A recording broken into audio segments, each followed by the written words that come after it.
نحمدہ ونصلی ونسلم علی رسولہ النبی الکریم۔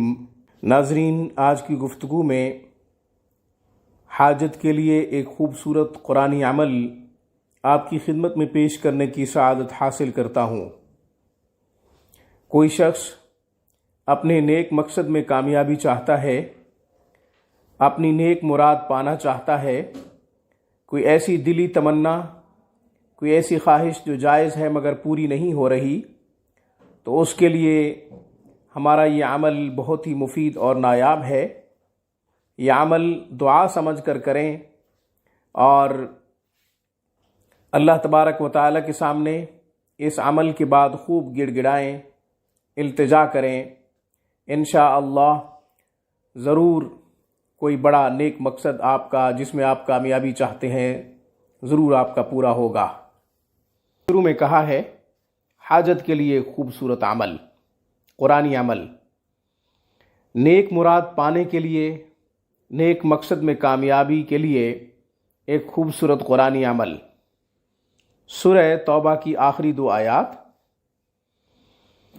لَقَدْ جَاءَكُمْ رَسُولٌ مِّنْ أَنفُسِكُمْ عَزِيزٌ عَلَيْهِ مَا عَنِتُّمْ حَرِيصٌ عَلَيْكُمْ بِالْمُؤْمِنِينَ رَءُوفٌ رَحِيمٌ فَإِن تَوَلَّوْا فَقُلْ حَسْبِيَ اللَّهُ لا الہ الا هو علیہ توکلت وہو رب العرش العظیم۔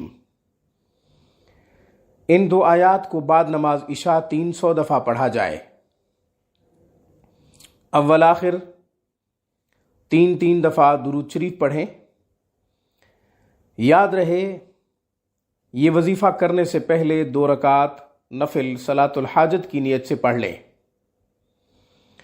2 رکعت نفل ادا کرنے کے بعد 3 دفعہ درود شریف پڑھیں، پھر ان 2 آیات کو 300 دفعہ پڑھیں، پھر 3 دفعہ درود شریف پڑھیں، پھر سجدے میں جا کر اللہ تبارک و تعالیٰ کے سامنے اپنا نیک مقصد رکھیں، عجز و نیاز کے ساتھ، محتاج بن کر، بھکاری بن کر خوب دعا کریں، گڑ گڑائیں، اللہ جل شانہ کے سامنے اپنی درخواست رکھیں کہ یا اللہ میری فلاں نیک تمنا ہے، فلاں نیک مراد ہے، پوری نہیں ہو رہی، اپنے خاص فضل و کرم سے پوری کر دیجئے۔ میرا فلاں نیک مقصد ہے، اس میں مجھے کامیابی عطا کیجئے۔ سجدے میں گڑ گڑا کر دعا کریں، کیونکہ انسان سجدے میں بہت زیادہ قریب ہوتا ہے اپنے رب کے۔ قرآن کریم نے بھی یہی کہا ہے۔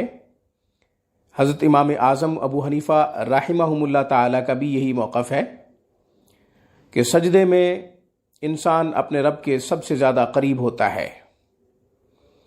تو ناظرین، یہ عمل 7 دن تک کریں، 11 دن تک کریں، 21 دن تک کریں۔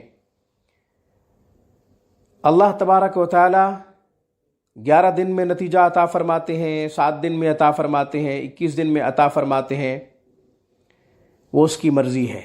وہ ہمارا مالک ہے، ہم محتاج ہیں، ہم غلام ہیں، وہ ہمارا رب ہے، وہ مختار کل ہے، وہ داتا ہے، ہم منگتے ہیں، بھکاری ہیں۔